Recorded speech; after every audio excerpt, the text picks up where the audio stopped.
Today you've seen a demonstration of a life-saving, groundbreaking trial where the paramedics are actually administering clot-breaking drugs that a few years ago they weren't permitted to do. This means we save precious minutes in getting those life-saving drugs into the patient's system to break up clots and to avoid permanent heart muscle damage. You saw a very interesting and professional display of how this is happening.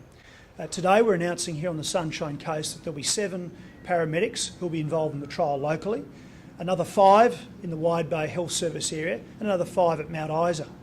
This is all about a better frontline health service for Queensland. It's about saving lives and about making sure that people who think they're having a heart attack and who ring an ambulance have the confidence that they'll receive treatment from the time the ambulance arrives. Indeed, the trial of these clot-busting drugs goes back to our intensive care paramedics some 6 years ago, and what we're doing here is to actually roll it out to advanced care paramedics outside of the metro area.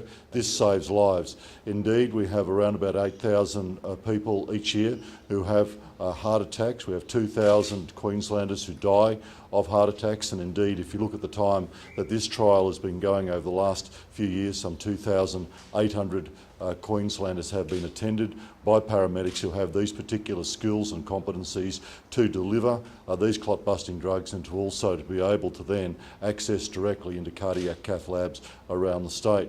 Some 1,100 of those patients have gone straight into the cardiac cath labs. This means that they are prepped beforehand, and that gives far better outcomes. And the success of this trial here on the Sunshine Coast will now be built on right across the rest of the state, and it will save a lot more Queensland lives as a consequence.